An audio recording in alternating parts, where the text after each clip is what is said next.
Geoffrey Charles Sykes, my father. He was born in Gympie, to the best of my recollection, to Fred B. Sykes and his wife Nell. I think her full name was Eleanor. And that was about 1915. His father, Fred B., had come from Maryborough in 1900 to establish a legal practice on the goldfields of Gympie.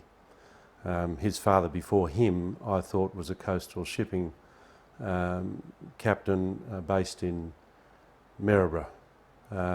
So his parents, or his father at least, was in Gympie for 15 years before his birth in legal practice. Yeah, the house was called Nelroyd, and it was a big, rambling Queenslander on a high block with a tennis court in behind and verandas and beautiful family home and relatively close to the middle of town and schools. So he would have had a good childhood there in Gympie, as much as it could be in those days, because it was all pretty tough in a regional town in Queensland from 1915 through to, well, then straight into the First World War and then of course the Second World War. I think it would have been a fun childhood, as it would have been in any quite thriving regional Queensland town.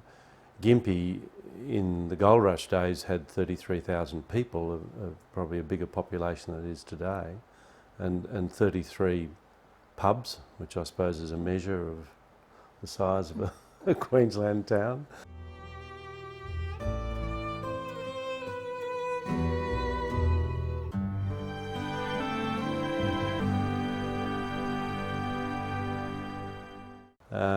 And was very active in sports at schools. He loved his tennis, and they had a tennis court at home, as I mentioned, and played cricket, athletics, played football when he got older.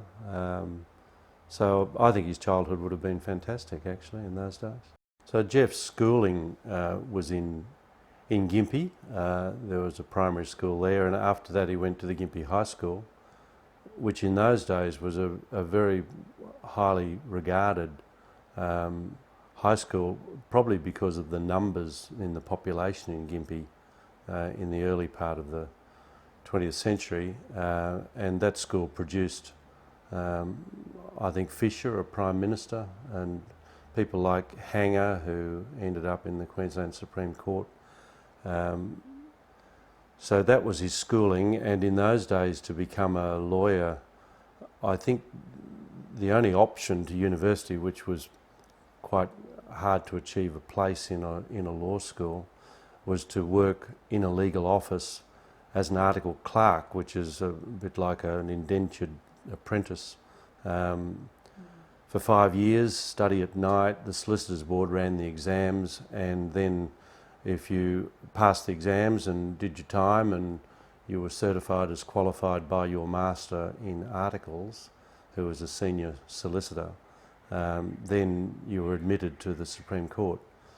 So he went through that process and became a solicitor, I would guess at the age of about 22 or something like that. Here is the Prime Minister of Australia, the Right Honourable R.G. Menzies. Fellow Australians, it is my melancholy duty to inform you officially that in consequence of a persistence by Germany in her invasion of Poland, Great Britain has declared war upon her, and that as a result, Australia is also at war. No harder task can fall to the lot of a democratic leader than to make such an announcement. And he was about 24 when war broke out, so he was involved in the practice then. I can't remember, he was articled to his father, Fred B. I'm not sure when Fred B. died, but he got what people believe now was appendicitis, and he got peritonitis, I think it is, an infection, and he died the year before penicillin was invented, and had there been penicillin, he may not have died. Yeah, and when he went to the Middle East in service, and his brother Edward I. Sykes, who was a professor of law, took leave from the bar in Brisbane and came back to Gympie and ran the legal practice while he was in military service for about 3 years or so. Put his foot down a rabbit hole in Egypt and was shipped out injured, came home in a hammock. But he did see frontline service, and he was in the Light Horse, but one of his roles was in the tanks, where he was the guy who put his head up the top of the tanks, and he did share some of those stories with us when we were kids. He told us of the camaraderie of the people he was with, and how stalwart they all were.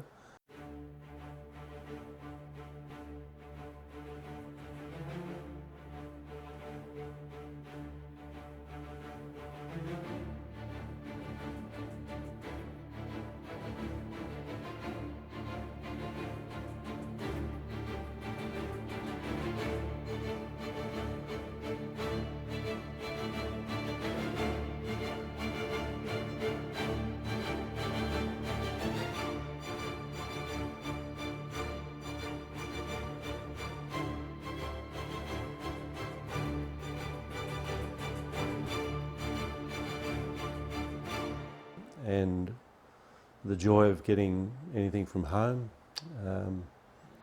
So I think he shielded us from the horrors of it. Didn't have a clue. But he kept his gas mask and his hat and some stuff, I remember, in a storeroom, and we'd get out and play with it as kids. But he didn't speak to us about the detail. He enjoyed the history of the Second World War and had a whole full set of volumes of the photographic and narrative history of the Second World War. And I think that he didn't ever get over I wouldn't call it hatred, but he lost respect with Germans and with Japanese as a consequence of their conduct. After he returned injured from the Middle East in the last couple of years of the war, he was transferred into the legal corps and ended up in Townsville running the courts martial for the military, and it was there that he made a lot of lifelong friends who were of similar backgrounds, and many of those people went on to become eminent lawyers and into the judiciary. So it was a very rewarding period for him. I don't think the Middle East was, but I think he enjoyed that time in the legal corps in Townsville, and was there during the time of the bombing and the Battle of the Coral Sea. And my mother was in Gympie, organised into all of the administration of the Brisbane line and the evacuation that was planned, with everybody knowing whose car and where they were sitting and what they were taking and where they were going to drive to if the Japanese invaded.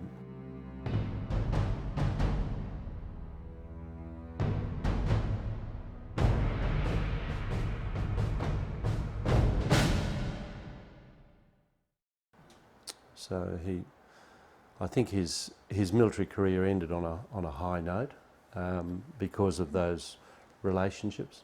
At the end of the war, he was straight back to get into and rebuild his legal practice, which his brother had been looking after. And of course, he was getting on with having a family.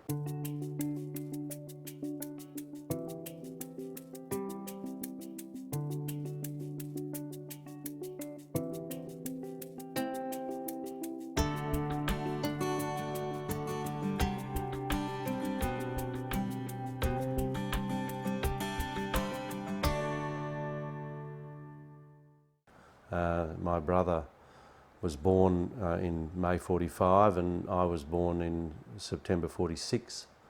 Sherry came along 18 months or a couple of years later. So his focus was to involve himself in the law and his family, a community-minded person. He was brought up, I think, strictly with a Presbyterian father and very strong core values, and they were involved in the church. My father ended up as a trustee of the Presbyterian Church, probably because of his legal profession more than his religious devotion. But he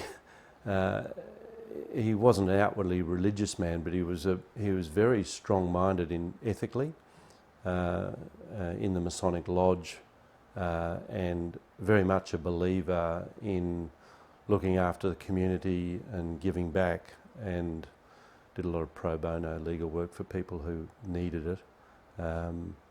So that's the sort of guy he was. He was a very straight up and down, but loved a party.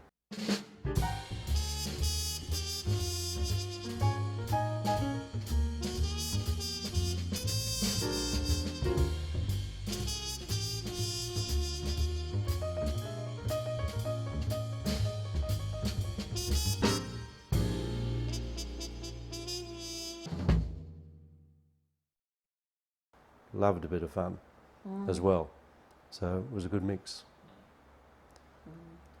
So in terms of the challenges that he might have faced, I don't think they were any more than, you know, the fellows who came back, and they might have had things that were probably little talked about or known about in those days, like post-traumatic stress and that sort of thing. There was, to my knowledge, there was little evidence or no evidence of that sort of trauma or challenge. I think he had a happy family life. He was busy in his profession. He had a lot of friends from the military service. He put a lot of time into the RSL, ended up as a life member of that organisation, and loved his time off at the beach and family holidays. At Rotary, I always have a lingering thought that he did die of colon cancer, and I wonder to what extent his military career may have contributed to that, but we'll never know. So those things you just move on from those sorts of things. Everybody knew where he was coming from. There was no rubbish. You understood immediately his strengths, and he was comfortable talking to everybody, and had a broad general knowledge and an interest in politics, and so he was very well liked because he'd like a party as well. So, yeah. So you've probably got the sense of a man who loved his community and his family, and was very well ethically and value-driven, liked by everybody, and so busy and so much in demand with community, etc., and his practice. He didn't have time really for himself, and finally he took a partner into the practice and organised a 6-month trip overseas, where I think they went to the States and Europe. 1960 we're talking. The world trip was a highlight of his life. He finally got to see a lot of the world that he understood and had read about and had been interested in, and I think he even had the opportunity of meeting President Eisenhower at an Ottawa World Bar Association, American Bar Association meeting. And when he came back to Gympie, he decided that the people who were running Gympie weren't doing a very good job, and they were prevaricating about whether they should put on sewage or not, and didn't want to spend the money. And he got involved in the council with a couple of his mates and just did it. They worked out how they could borrow the money. They sewered Gympie and did a couple of other things too. Put in a swimming pool. Put in an Olympic swimming pool and got it all done, and then got off the council. But he was that sort of guy, and really it was seen by everybody 10 years later that if it hadn't been done then, it would have been very difficult, because you can imagine the joys of trying to sewer a hilly place like Gympie. And it wasn't cheap. And then he had a few setbacks after that. The partner that he got in, who was a great guy, I knew him and his family, wonderful man, was tragically killed in a road accident, killed with his wife, driving to Brisbane, orphaned the kids, and of course then left my father with a then doubled legal practice to run on his own. Well, as I said, Geoff gave legal practice away because he had to, not because he wanted to. He still had a lot of energy left and a lot to contribute, and I think he was upset and angry that he couldn't keep doing what he wanted to do, and that was very upsetting to see him like that. Because he still was very much an enjoyer of life, and it all ended a bit too early. And he was a great father and a great mentor. So he'll be remembered for that.